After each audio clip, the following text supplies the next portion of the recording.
Welcome to the SummerSlam review with YouTube's The Botch Guy. As you'd imagine, we have a lot to cover. With so much happening on this pay-per-view, good, bad, confusing, it's all there. YouTube's The Botch Guy and I break it all down right now. This is WWE superstar Drew McIntyre, and you're listening to the WWE Podcast.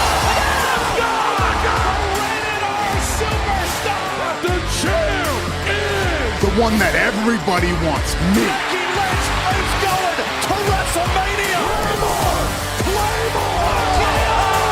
Austin 316 says I just whipped your ass. This is my honor. You're going to acknowledge me. All right, it is the post-show here on the WWE Podcast. We are going to be talking about SummerSlam that just concluded about an hour ago now, a little bit more than that. And as always, we have YouTube's The Botch Guy here to go over everything that we just saw. And boy, do we have a lot to discuss. The good, the bad, the ugly, the confusing. It really just ran the gamut as far as just things that happened. But how you doing, man? And let everyone know where they can find you and what you do. I'm doing amazing, man. I lost my voice like crazy with that Brock Lesnar ending. That was staggering. I absolutely loved it. You can find me at the Botch Guy on YouTube. I don't sound as enthusiastic because I don't have my voice, but definitely hit me up there. Give a sub there. I'm having a pretty crazy day on there as well. So that would be amazing, guys. And I'm just thankful to be here, man. Thanks for having me once again. Absolutely. And our listeners love when we talk, and I do too, because it's just, I don't know, I think we got some good chemistry going on, and it's nice to talk to somebody that's so passionate like I am. And certainly there's a lot to be passionate about, both on really all, like I said, all emotions here with SummerSlam. But as I always do, I want to start out with the last thing we saw here, and then we'll get into the card itself, because that's what people last saw. And Brock Lesnar's return. Now, people can go to your channel, at the Botch Guy on YouTube, and you can see that video is exploding about your reaction to Brock Lesnar. But, you know, obviously outside of that video that people can go see, what did you think about this? Did you expect it? What's your take? Well, I've been talking about it for a while now that Brock Lesnar is going to come back. And I've also said that I think he was going to come back tonight. But when Becky Lynch came back, I thought, okay, maybe that's not the case then. Maybe they're definitely going to be saving it for some other time. But because it just not to overshadow her, you know what I mean? But at the same time, I'm like, I had a weird feeling. So when he came out, I lost my mind, man. I lost my mind. I think this is so important for the WWE. I think they needed to have that big ending talking point for people to not talk about CM Punk. So the fact that it did happen and Brock Lesnar's here and that's a significant storyline, like I just can't wait to see what they're going to do now. Yeah, I can't either. And here's an interesting question that I've posed to some of my listeners too, and I've got mixed responses.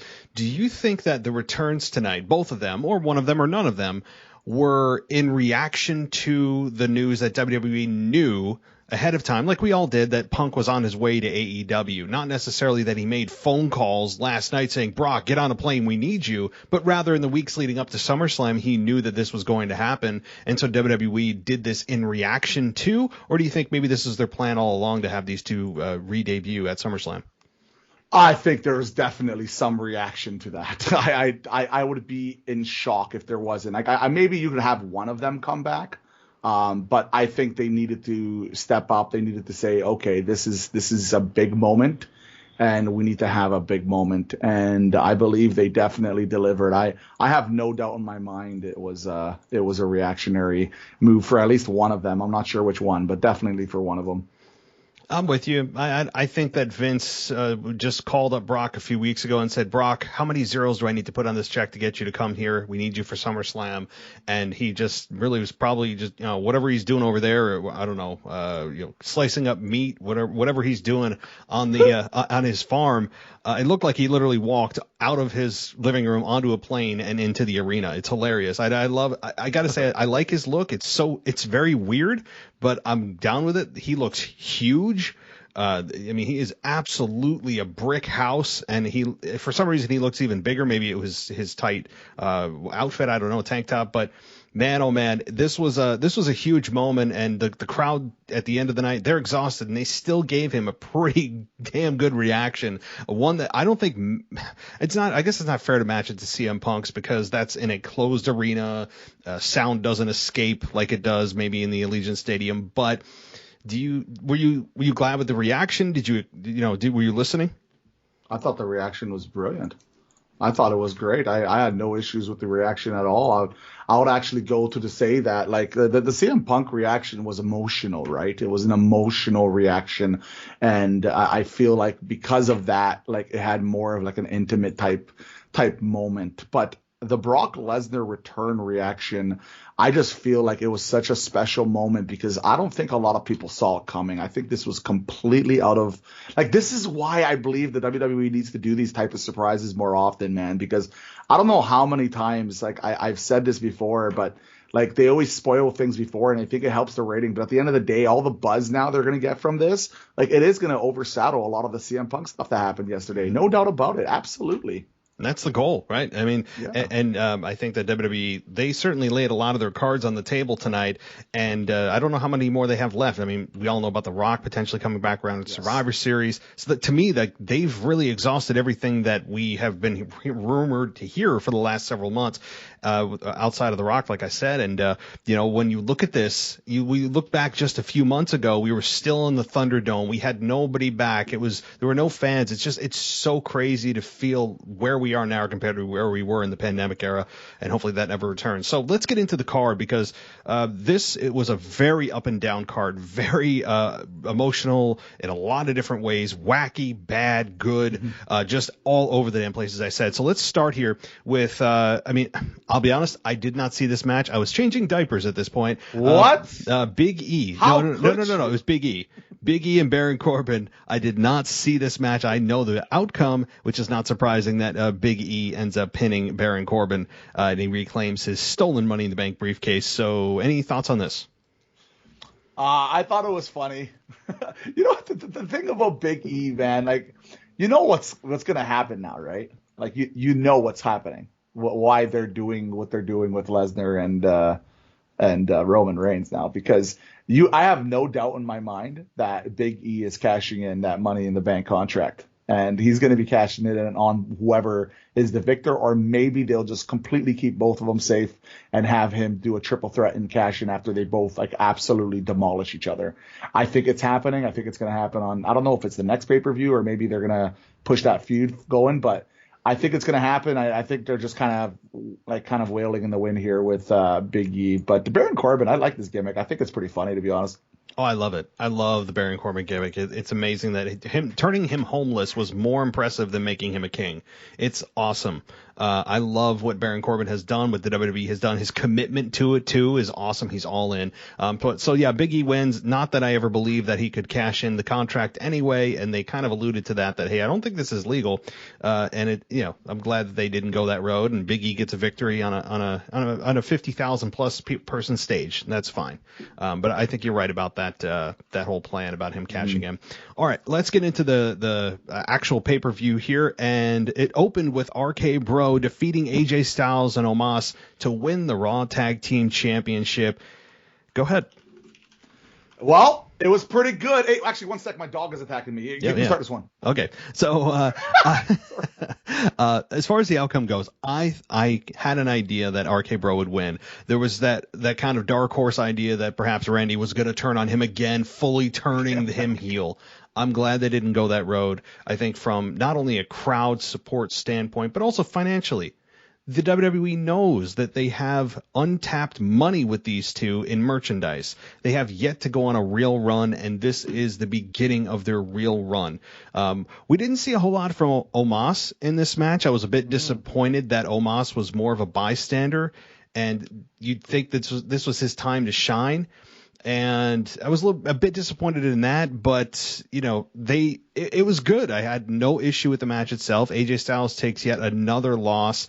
The only good thing out of this for AJ Styles is perhaps this team breaks up, unless they get a rematch at the next pay-per-view at Extreme Rules, I believe, is the end of September. So I don't know. I was really happy for these two. They have legitimate chemistry, and I'm ready to go on this ride with these two before inevitably one of them turns on the other. Mm-hmm. And I'll say this about RK Bro, just in general, man. Like, I really like what they did, but I was concerned they weren't going to bring them back together. So when they went out and they brought them back together, like, I love moments in I don't know if you're the same, but I love moments in wrestling where it feels like a natural fit when it's an unnatural fit.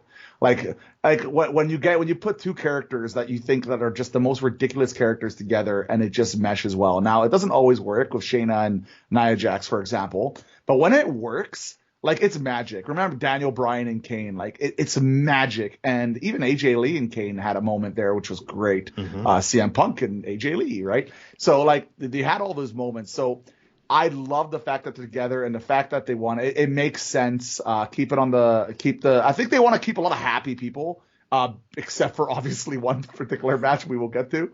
But I think the finish was fine. I thought the match was pretty good too. Yeah, definitely. Yeah, this was a crowd pleasing, great way to open the show moment.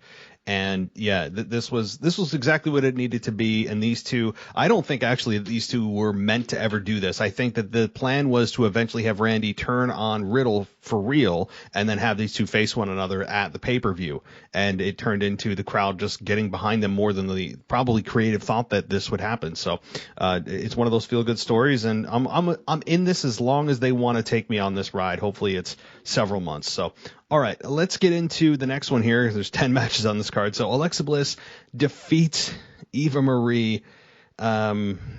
Okay, so you can take this one first. I don't have a whole lot to say about this. Do I have to? Yeah. Skip a section. Okay. No. I feel bad for. Okay. Let me get this. And I'll just be happy about this one, nice about this one, because I'm not going to be nice about the next things that are coming up. I'll say this. I feel bad for Eva Marie, that they brought her back and they give her a storyline like this. I know they're trying to get cheap heat. It's not working. I don't think it worked with Doudrop, and I feel bad for kind of Doudrop as well, because I know they're trying to put her over, and people know who she is now, but I don't think it worked so well together. Secondly, I feel bad for Alexa Bliss, because she's just on another level than than Eva Marie is. I don't think she should be in a feud with them, especially coming off such an emotional moment with Bray Wyatt being released, and she had all that support, and I think she still does have it. I just feel like they kind of dropped the ball, and the match wasn't that good. I think Eva Marie could wrestle a lot better than people think, because she does have, like, she got help from Brian Kendrick, and she was doing moonsaults, or not moonsaults, but like the Hurricane Ranas and tilt-a-whirl DDTs and stuff like that. And you don't see that because they don't want her to kind of book that way. That's a good buddy of mine actually told me that, or noticed that. So I feel bad, like, all the way around. I just think it was a bad storyline with a bad feud, and I just feel bad for all the wrestlers involved, because obviously the crowd had no interest. And the Lily stuff, I don't mind the Lily stuff if it's completely differently used. I just don't like what they're doing here. More and more, I'm thinking the Lily stuff might be just a merchandise thing, which is disappointing. Yeah, this, unfortunately, and I hope it wasn't by design, but this was a let me up match. And it was kind of like all right, do I have to go to the bathroom? And I hate to say that, because the women have done so well in the last several years, and I don't mean that disrespectfully, but because the storyline was so bad, because Eva Marie, I think, as you said, I don't think she's not as bad as some people think she is in the ring, but she has yet to show me she's as good as the women right now in the ring. I think that she's kind of, she looks to me like a holdover from the Divas era, and that's not good. She feels like a Divas era kind of performer, and that's not my favorite. And her and Doudrop, they never explained why they were together. That they just didn't care to even tell us anything. And then Doudrop ends up just announcing the loser and takes her gown or whatever it is and kind of prances away. And so that's fine. At least she's getting her own kind of story, and that's great. But yeah, for Alexa Bliss, look, when the whole storyline's based on a doll and winking, and a doll that winks, you're doomed from the start. So yeah, I mean, I don't have much more to say about this, do you? You're not a big doll winking kind of guy, man? I'm I guess not publicly, right? So not publicly. Oh, God. Yeah, and there's not much else to talk about with this, to be honest. All right, Damian Priest defeats Sheamus to win the United States Championship. I'll take this one first. This was a really good, hard-hitting match. And I was on with one of my co-hosts, Ashley, for the preview show, and she thought this could be a dark horse for one of the matches of the night. And in a way, I think it kind of was, not the match, but it was certainly much better than the match we had just seen, which was Alexa Bliss and who was it? Eva Marie. So I think that this was a good kind of palate cleanser for the fans, a pure wrestling match, hard hitting. My God, Sheamus hits hard. Some of those shots, the headbutts. I mean, these two guys, especially Damian Priest, are going to wake up really sore in the morning. I mean, that kind of comes with the territory anytime you face Sheamus. I like how Sheamus also did his 10 beats of the Bauer and whatever that move is where he beats the chest, and he stopped doing it because the fans were chanting. I'm like, good. Because that's not what you want as a heel. That was a nice little touch from Sheamus, and his face mask got ripped off, and of course Damian Priest ends up getting the victory. I'm usually not a proponent of guys when I don't think they're ready to get the belts, because I don't like when belts try to make the guys should make the belts.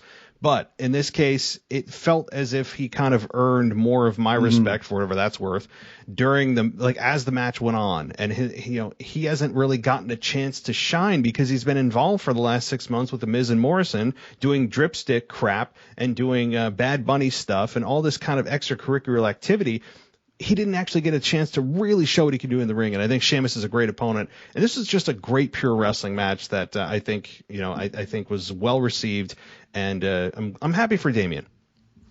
Yeah, and I'll say this: Damian Priest is maybe my favorite up and coming guy. Told me on in wrestling right now. Like that, not a lot of people are kind of talking about. I think he has it, man. I never thought he had it in NXT. I never understood it. I never understood it with like some of the stuff that they was booked in, but just the more I watch him, the more he talks, the more of the mannerisms he does. Yeah. There's something there, right? Like there's I don't know if it's like the you want to know what you're gonna find this ridiculous, and your viewers are gonna probably find this ridiculous, but you know what vibes he gives me? Like, do you ever watch like Fast and the Furious? Yeah. And like, like what's his name? The Dom, like the Vin Diesel, right? Like, yeah, he gives me Vin Diesel vibes like no one's business. Like smooth, calm, collected, but like intimidating and dangerous. And I like his look, and I think he has a good story behind him. I think they should really work together with him and find a way to get him over.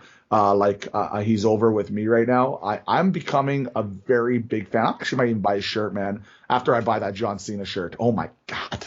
Well, that's the best shirt I've ever seen. Yeah, or don't go to PWT's. CM Punk broke it last night. You can't even go to PWT's.com. I mean, it's not. I already have the CM Punk shirt. It's the same. Okay. Well, I have, it looks exactly the same. Yeah, I'm trying to, is there any difference? Because I was going to get it. Is there any difference to like the one he already had? There is. It's just the arms cross, and but the white and black thing is the same. But like Becky Lynch's shirts now, like I'm actually looking at it right now while this podcast is going on, and like they have some of the shirts up, but like I'm still waiting for the John Cena one because apparently it's like impossible to find right now. Okay. All right. Well, all right, well, I guess let's move on then. The Usos defeat the Mysterios to retain the SmackDown Tag Team Championship.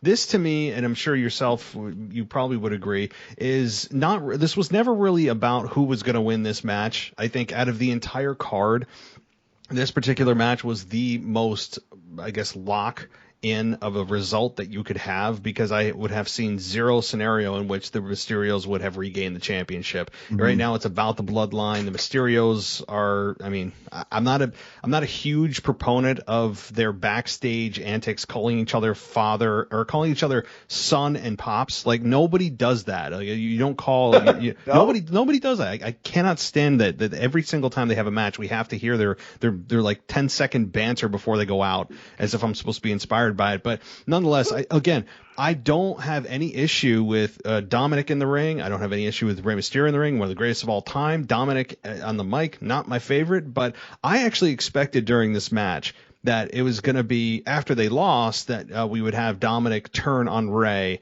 and they would go on this storyline about Dominic having deep-seated hatred for Rey after the whole custody battle that took place when he was how old? I don't know, 8 years old, whatever it was at the time, because that took place 16 years ago at SummerSlam. I thought that they were going to do something like that, and to me that would have been awesome, but they didn't. They just ended up losing, and they went backstage, and that was that. But the Usos had to win here. A good match. You have any thoughts? It was a good match. I don't think anybody was complaining so much with the match. I don't know. The Mysterios are an odd cat, because I was almost 100% sure there was going to be some sort of turn today. I thought either Dominic was going to turn, or maybe you would be able to turn Rey Mysterio heel. And I'm telling you, do you know how funny of a storyline if they you know what? I don't even like you as a son. You're always disappointed to be like that. I wish I didn't win custody of you. Yeah. Mm-hmm. And maybe not go so far into the Jason Jordan situation with Kurt Angle, but I still think something there would have been nice. By the way, I gotta shout out their Wu-Tang Clan shirt that the copy shirt that they've been wearing. I'm not sure if you noticed it, the yellow one. Yep. Oh, so nice. It's so nice. Yeah, well, I did notice that. That was pretty cool. I've never seen them wear pink either. I don't think I've ever seen the Mysterios wear pink, at least in as a team. But yeah, this was fine. It was exactly what you'd expect. Just solid wrestling. The end result was extremely predictable, but there was no swerve. There was no spice. There was nothing to really get you excited about this, other than just, okay, the Mysterios lost, and what's next? They didn't tell you. There's just, okay, they lost another match, and that's that. So, all right. I'm really scared to talk about this, because this is a multi-layered mess. And that's putting it nicely. And I hate to say that with Becky Lynch returning, but with Bianca Belair versus Sasha Banks, as it was advertised for several weeks, we did not get Bianca Belair versus Sasha Banks. I do not know the reason. People are speculating it's COVID. It could have been a last-minute COVID positive test. I mean, who knows? She could have had a family emergency. I doubt this was by design, very much, because WWE does not advertise and then not deliver. They do not do that, and I respect them for that. That's just undermining the goodwill of fans. So I think Becky Lynch coming out after we had Carmella come out, and people were like, what? We've seen this 100 times, and we've had Bianca beat her clean It didn't trick you, though, right? There's no way it tricked you. No, it didn't trick me. No, it didn't trick me. Thank God. No. But I'm thinking to myself, what the hell? They didn't even explain Sasha, and then Becky's music hits. She comes out and then dispatches Carmella.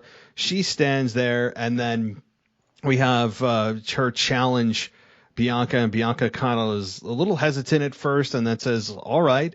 And then, after she says, we're going to tear the house down, goes for a handshake, and then gives her, what was her finish called? It's it looked like a rock bottom, but it's the man something. And I can't think of what it is. I said it in my video too. I don't know. The man. Her rock bottom type of move, whatever that move is. And people are probably yelling at me right now, but it was basically a 10-second match, if that, and ends up winning the championship, the SmackDown championship. And I'm like, all right, so did she just turn heel, or is this just her reclaiming what she never lost? Which, by the way, it was the Raw Women's Championship, but I guess tit for tat here, whatever. I'm thinking, is she here because WWE wanted to make sure her and Seth are on the same brand because they're married? I didn't know what to make of this. I don't think that the crowd, they were supportive of Becky, but when she did what she did and feigned a handshake, I don't know what the hell. You take this. This is a mess. Okay. So where do we even start? Let's just start with the Sasha Banks not being there. We don't know what the reason is. I'm not gonna go and speculate here. I don't really know what the reason is, but it's been rumored that she wasn't gonna be there. That's all I know. That she wasn't gonna be there, and it was confirmed about an hour before she was supposed to have a match. So when I saw that, I'm like, okay, Becky's coming back. I was 1,000,000% sure, because it doesn't matter who they bring out there, the crowd would have not bought it. So, when Carmella came out, I'm like, I'm not falling for this. There's no chance. Okay. And then Becky came out, and I marked out, and I think everybody was happy. I saw the crowd. They were happy. They were marking out. Everybody's in a great mood, man. Everybody's in a fantastic mood. Mm-hmm. Right. And then, Becky versus Bianca. And I think a lot of people thought okay, we know Bianca is going to lose. Like we most people knew, like Becky comes back, she's going to win the title. Everybody knows that, right? But it's how she lost. And I think if Bianca Belair had a nice 20-minute match, 25-minute match with Becky Lynch, and they absolutely killed it, and then she lost, I think Bianca would look like a star still, and it wouldn't hurt her at all. Because Becky's just a bigger star, unfortunately. Fortunately or unfortunately, I don't know, whatever. But she is. And I think the problem is she beat her in 24 seconds. 24 seconds. And this is the girl you've been building up for the last 6 months. This is the girl who main evented WrestleMania.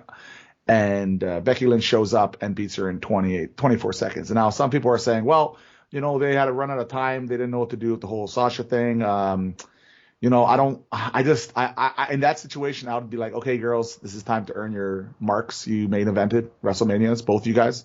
I want you guys to just go put on a 15, 20-minute banger, and Becky's going to win. You know what I mean? Like, That's what they should have done.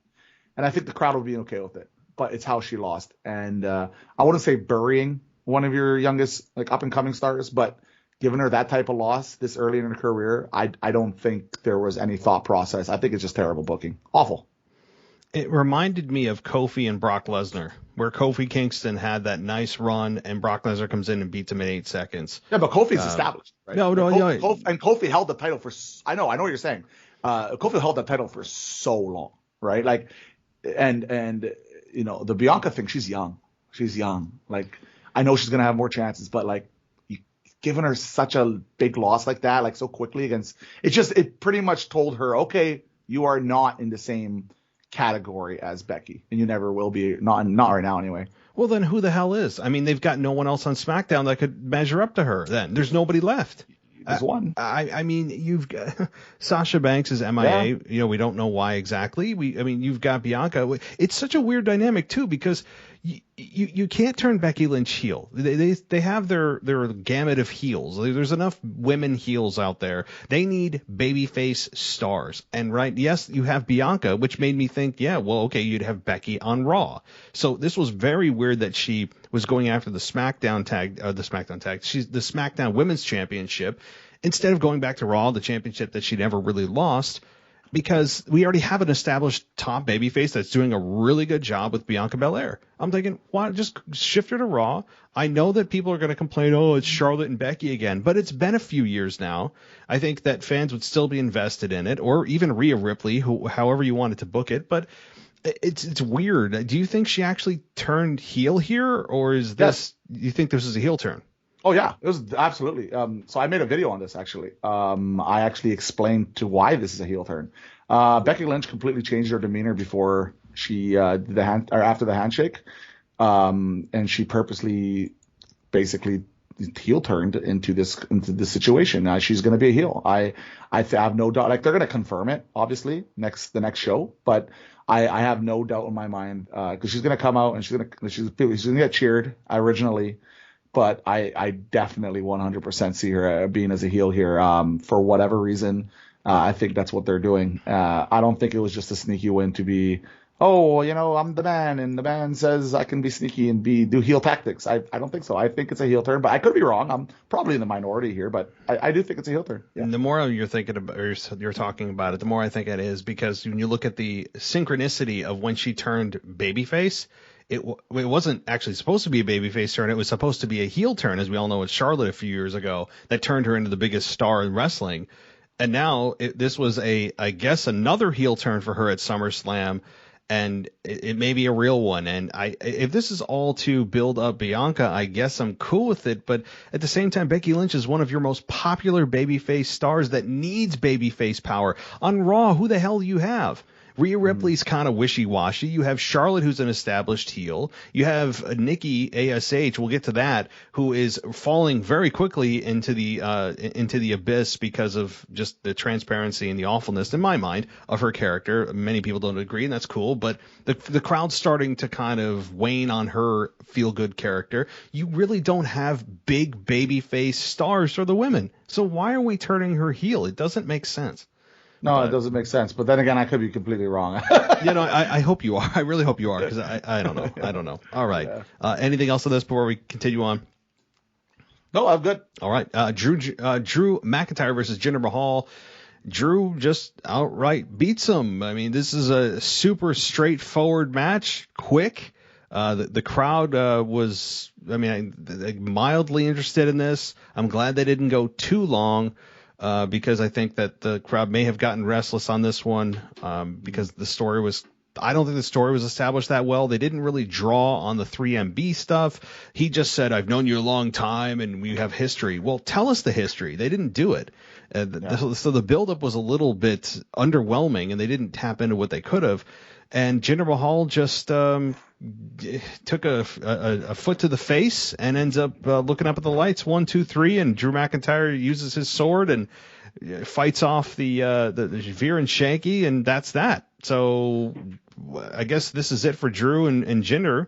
What do you think? Well, this whole storyline was to put over the sword. It has nothing to do with Drew or Jinder, and that's pathetic. I was annoyed. I think the whole storyline leading up to this was awful. I didn't like it. I don't think it was creative enough. I think they could have done way more emotional stuff between their history. I think they should have shown them, going for carpools together. I think they should have shown them, like, not just little snippets. I mean, like, push the emotional storytelling between the two. Like, this is not just Jinder Mahal versus Drew McIntyre with a stupid sword. Like, this is an emotional match with my friend. And I think the fact that they didn't do that, I think it led to the match. No one really cared. And on top of it, like, I know you're trying to put over a sword, but it's a sword.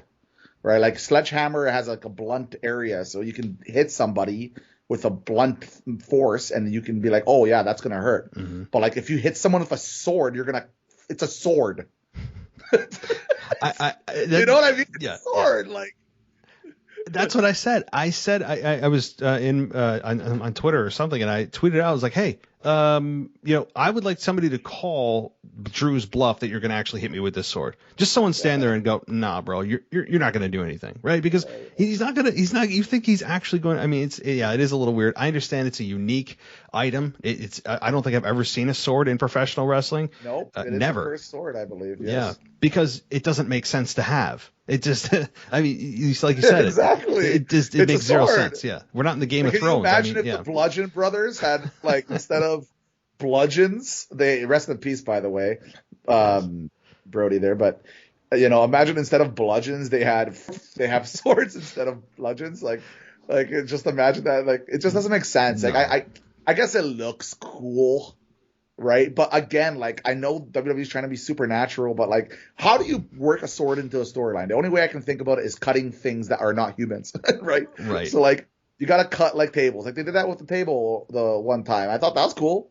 Right. I thought that was kind of a cool spot. But again, like, it's not realistic. Like, I want him to like slice things up in pieces and stab things and use the sword, like stab a chair and then use the sword by throwing the chair at him. You know what I mean? Like, that's the type of stuff I want to see if you're going to use a sword. But, trying to actually murder people, like, I'm not sure that's pretty PG and no one's going to buy it, right? This has very limited application. It's nice for the eyes and it's cool. We're like, whoa, he's got a sword. Mm-hmm. And then you take 3.5 seconds and rub a couple brain cells together and go, oh, well, he's not actually going to use it.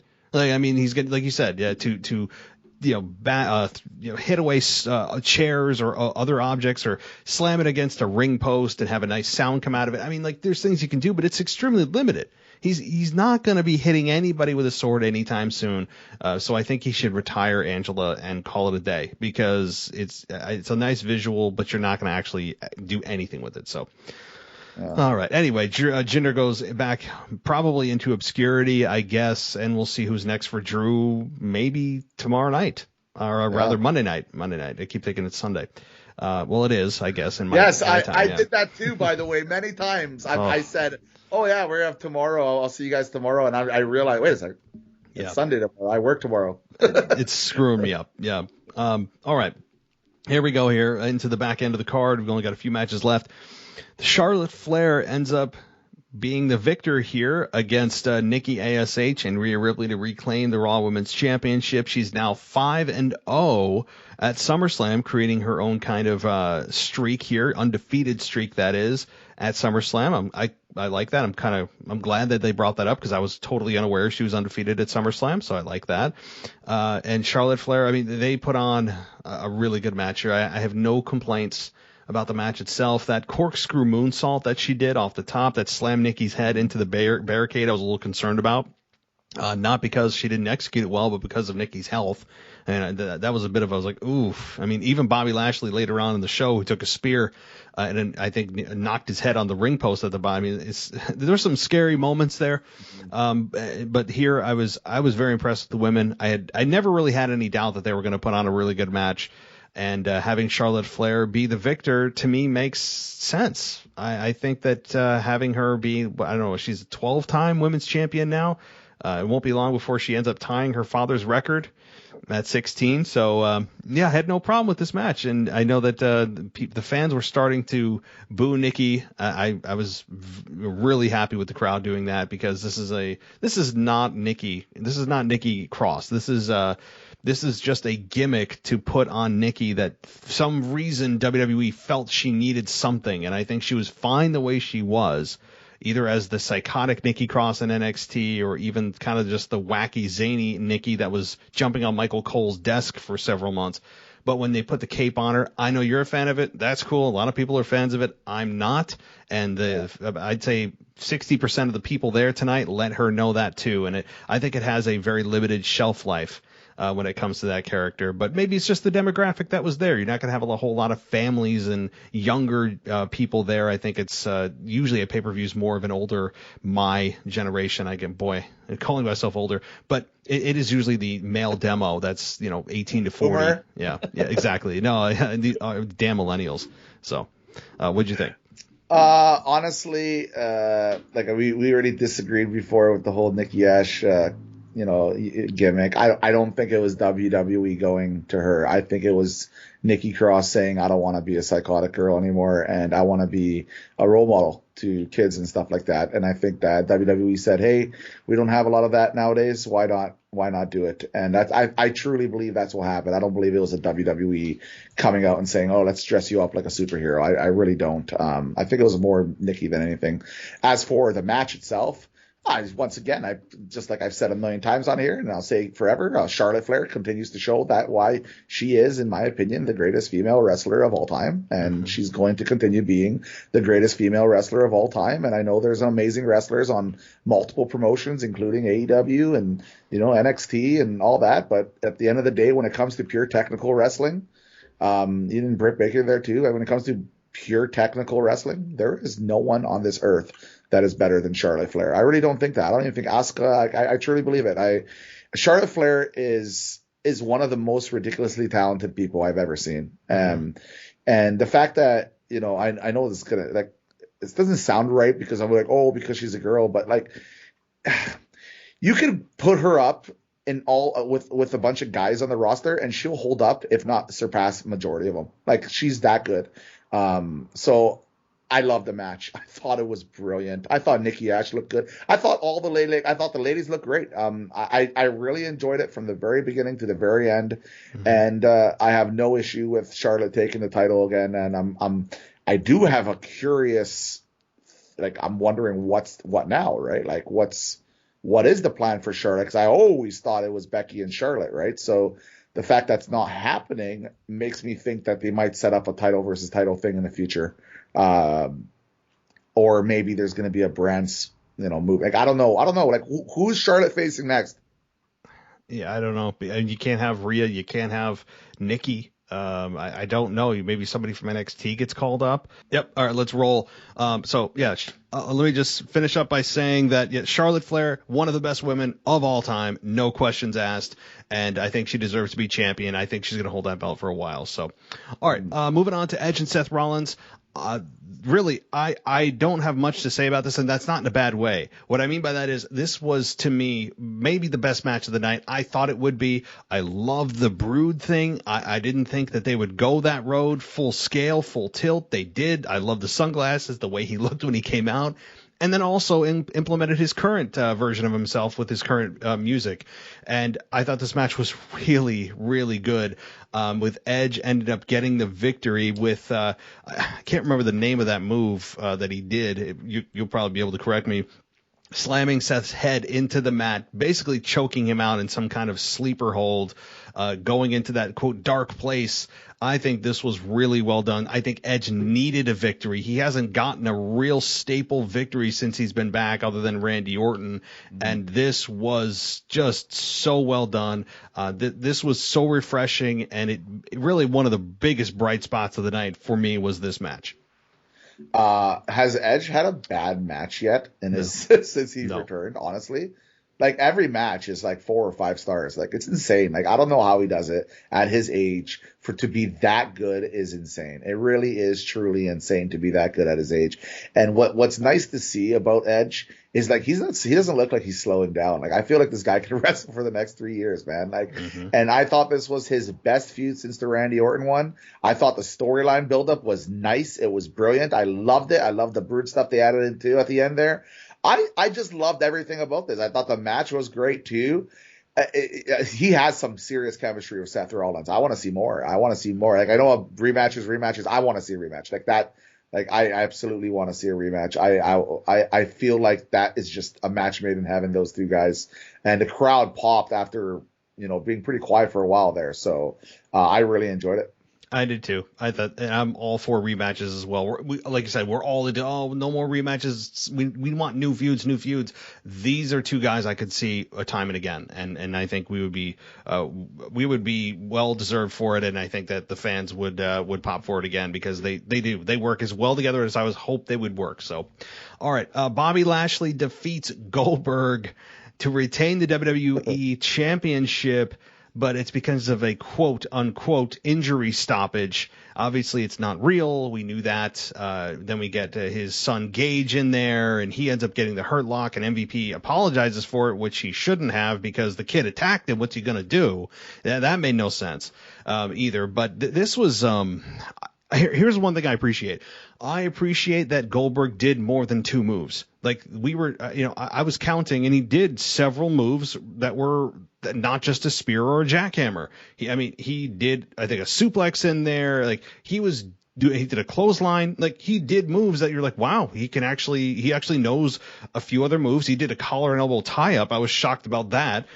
So he did moves that were not just his typical two move pony. And it was great as far as that. I appreciate the effort there.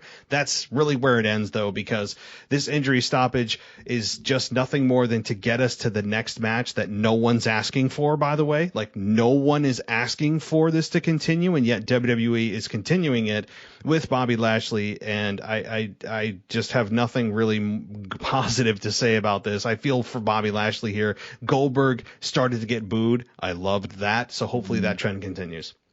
Well, first off, let's give Goldberg some serious credit. He wrestled a wrestling match today. He did. It was a wrestling match. It was not 5 seconds long. It wasn't a squash. It was a legitimate wrestling match.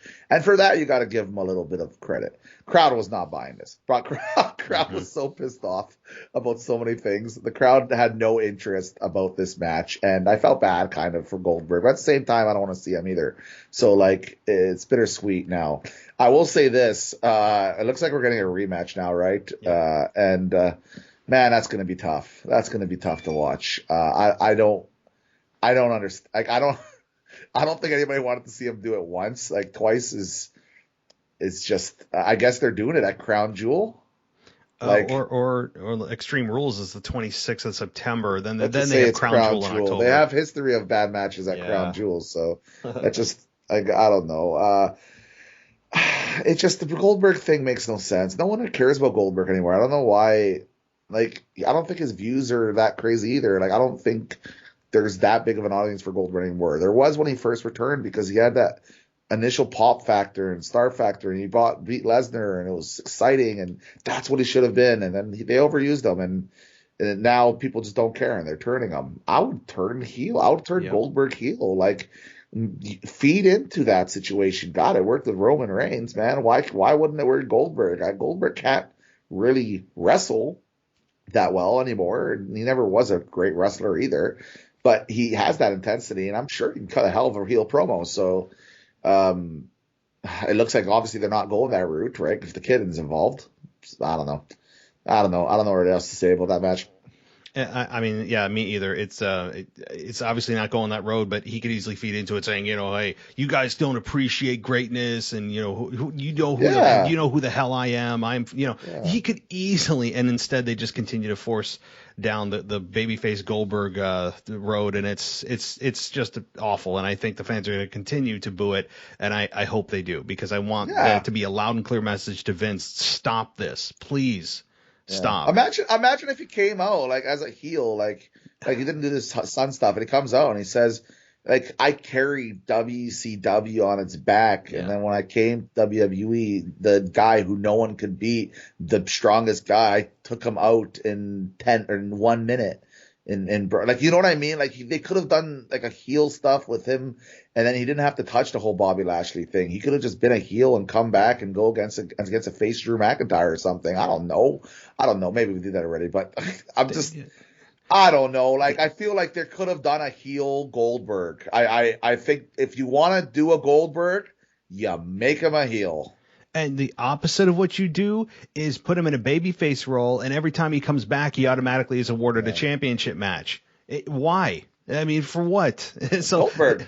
yeah, from 1999. I mean, like, whatever. They're doing the exact opposite that they should be doing. If Goldberg was even in a non-title match as a babyface, I'd be a little bit more accepting of this. But every time he comes back, he's instantly awarded a championship match. It's ridiculous. Yeah. But all right, let's get on to the main event here, and that was, of course, we had John Cena versus Roman Reigns in what I thought was a very good match. It was past midnight at that point. I actually dozed off for about 30 seconds. I missed that AA off the second rope, and I heard the crowd screaming, and I was like, whoa. I had to go back and rewatch. I did, obviously, and that was really good. You would have thought the match would have ended there. But with Roman Reigns putting his career on the line, it pretty much was a lock that was not ever going to be the case, that Roman Reigns was going to lose this match and not leave the stadium as champion. So I thought this was well done. It was as good as you could ask John Cena to be for being a movie guy for the last several months. For the last several years, really, and I have no issue with this. This looks like it's a one and done for John Cena and Roman Reigns. Roman Reigns hits his spear, and it didn't get kicked out of. I like that. I think the AA is probably the most kicked out of finish of all time. Is the AA? I mean, it's not even a finish at this point. It's just like a transition move of how many times guys. You're not counting the small package. Yeah, well, that's the most devastating move in all of pro wrestling. So yeah, but I have no problem with this. It was as good as you could have expected those two guys to work together, and it was fine. And obviously we know what happened at the end with Brock Lesnar. So what'd you think? I thought it was a great match for John Cena's first match back in a long time. I thought they had chemistry together. I love the Roman Reigns talking crap to everybody, including fans. Like, Roman Reigns, like, hey, you want some too? Come in the ring. Oh, that's right. I saw that. Yeah. All that stuff. And I thought some of the spots were creative. I like the "You Can't See Me" spot into the guillotine there. I like that. I thought that was unique. I know there was a bit of a finisher spam, but like, you got to do something like that with Cena, because he hasn't wrestled in a long time. You got to add some sort of excitement and hype, right? Like, on top of the match. And I thought they had good chemistry together. I quite enjoyed it. And the double AA was nice. I knew he was going to kick out, because I don't think they were going to end it on that. And it was still kind of early in the match. It was like halfway through the match, I'd say. So I really enjoyed it, and I thought the ending was nice too. I have no issue with it. I have no issue with John Cena's return. I quite enjoyed it, and I think Roman Reigns had another good night on top of it, and then you know what happened. Yeah, I agree. And now John Cena, I think he alluded to the fact that he's going to be at WrestleMania. He had said something quickly about WrestleMania, saying I'll see you at WrestleMania 38. I think on SmackDown he said it. And so I think we will see John Cena back in time for WrestleMania 38 in Dallas against who, I don't know. We'll get there when we get there. But as far as this run goes, I mean, you couldn't have asked for anything really better from John Cena. It added star power when star power was needed, and Roman Reigns had someone to dance with on a really big stage, and now he has someone arguably even bigger to dance with at presumably the next pay-per-view of Extreme Rules, but we'll see. So anything else about the pay-per-view that you wanted to mention or touch on? No, not really, man. The Brock Lesnar thing was just, it was a magical moment, man. And I just feel wrestling right now. How good is this, man? Like, we got it good again, don't we? Like, these aren't like the guys coming back are not like no name, can't perform. Like, I'm sure Punk can perform. I'm sure Lesnar can perform. These aren't like guys like Goldberg, for example. Like, these are guys who legitimately can perform. And, all the stuff that's happening on AEW right now is just magical. And, with, Aleister Black and obviously Punk and Sammy Guevara is turning into an Omega star down there. And I think that his contract's almost up. I think the WWE is going to offer that guy a lot of money to come over to the WWE. I have no doubt in my mind, because I think he has a huge potential. So yeah, man, wrestling's great right now. I love it, and I just really thank you for having me on the show here, guys. It's always a pleasure. Absolutely. And guys, go check out the Botch Guys YouTube channel. A hilarious reaction video. I watched it as we took a break in between chats here, but I watched it, and it is hilarious to watch you pop to Brock Lesnar's return. It is just great. So everybody, I lost my voice and I screamed like I've never hit pitches like that before. Like, that was a pitch of all pitches. I'm telling you, when you hear this voice, like, it is brilliant. And yeah, leaving me sub over there, I'd really appreciate it, guys. I do a lot of wrestling content 24/7, and I love wrestling, man. I love wrestling. I love doing this with you every single pay-per-view. And I'm just happy you have me. I really appreciate it, supporting me and my channel and my family and everything. So thanks, buddy. All right. Yeah, definitely. And looking forward to the next time. It's about 5 weeks or so. So definitely mark it down, and take care. Hope all is well with you, and we will talk next time. Hey, man, take care. Much love. All right, man. Take care.